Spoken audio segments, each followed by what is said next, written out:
As the mayor indicates in his components, the FAA officials clearly indicated that they felt that the community plan that was presented, I believe Mr. Marble and Mr. Rafferty have taken ownership in the drawings that you presented, Mayor, for preparing that they had no interest whatsoever in approving those plans. They felt that they could not meet standard. However, if the city wanted to bring forth the other alternatives that we discussed, that would be appropriate to bring that to Orlando. I did not leave with the sense that they had any interest in discussing the plan that Mr. Rafferty and Mr. Marble presented, because it did not meet the engineering specifications or standards that FAA would find acceptable. Very good. The only other question I've got, why would you want to put the consultant search on hold? Because whatever you come up with, you're going to have a consultant. You're not going to get a consultant overnight unless you're going to use the one that's already under contract.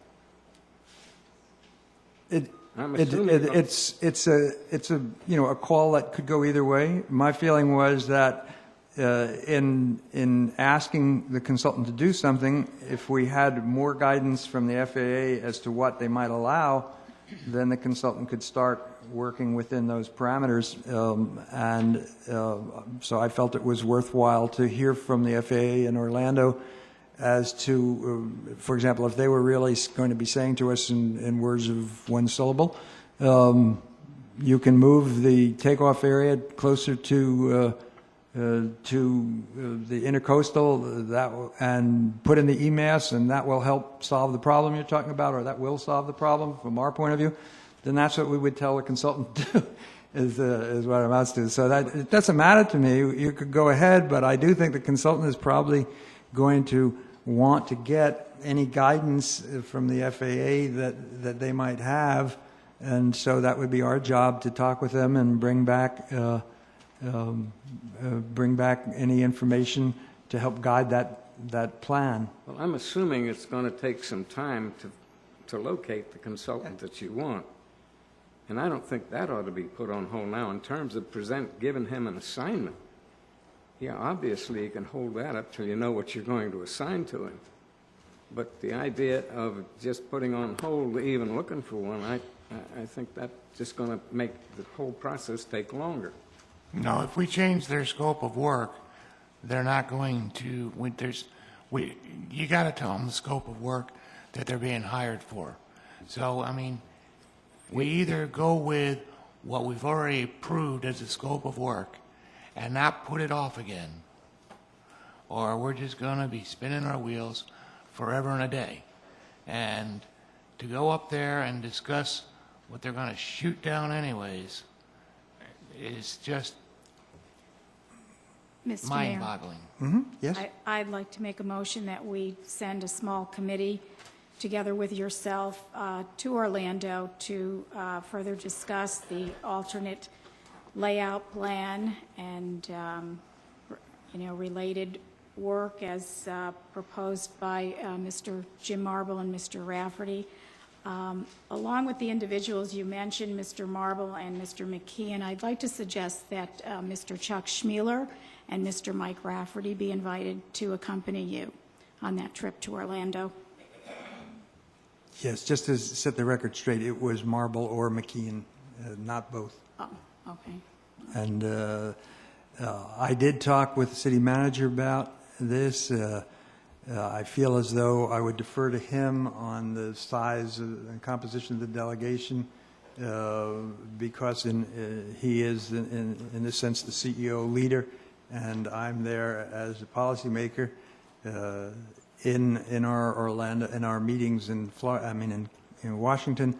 I think that the policy issue was the one about Gulf Shores. I think that's the one where we got a response from the head policymaker up there.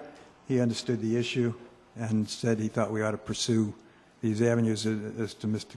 Tacey's comment, we are not going to try and propose anything that they're going to shoot down, Rick. We're trying to follow up on the suggestions they made and to see whether Orlando is willing to move forward in the way that was suggested some time ago by the Atlanta office and that was suggested by the Washington office. So how did all that come out? Her motion was to take a bunch of people.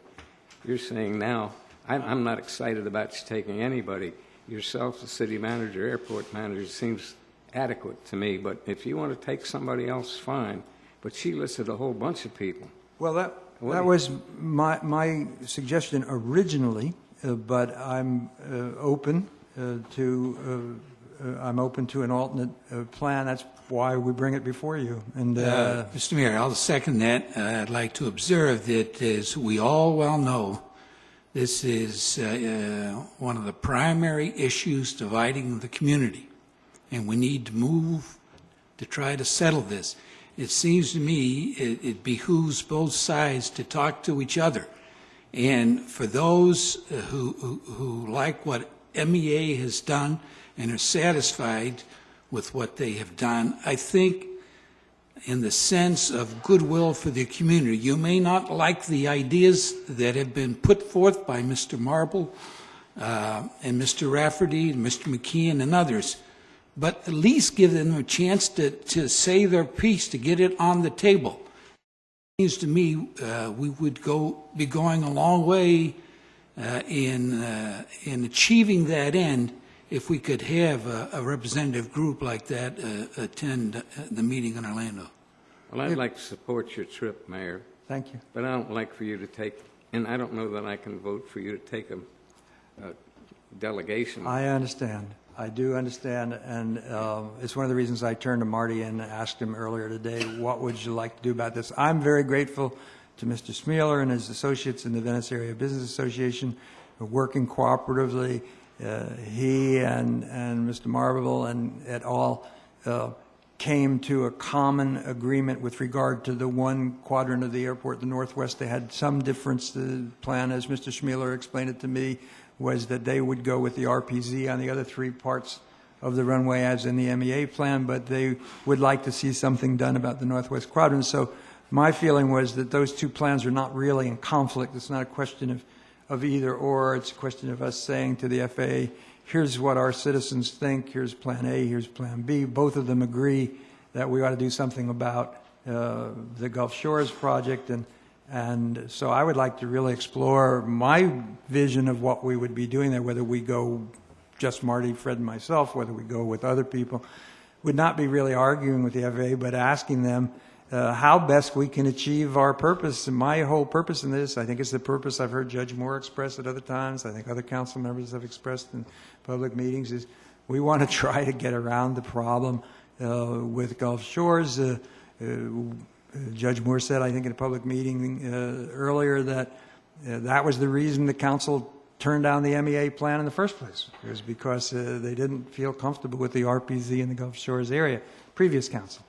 And so, Marty, do you have a sense of whether we would be helping or hindering our cause by having an expanded group? Or I understand the motion is to take the community plan and that there's a second for that, and that it's up to the mayor, based on the direction from the motion, to extend the opportunity for Mr. Marble, Mr. Rafferty, excuse me, Mr. Schmealer, Mr. Rafferty, to join city staff and the mayor in presenting that proposal from the community. I think we've already heard from the FAA. If council believes it would be worthwhile, then I certainly would defer to you, but I think we've already heard from Washington that that plan's not acceptable. If we need to hear it again as a community, I can understand that. okay, did you think that, I mean, you just framed that a little differently than you and I had talked about before. I did not think we were asking them to accept the plan. I think we shared it with them, explained the premises of it, and they gave us some alternatives. And that seems to me a little different way of characterizing that. That may be the case, and that's why I wanted to restate what I heard as the motion was to take that community plan. If that's not the motion, then I'm not hearing correctly. Okay.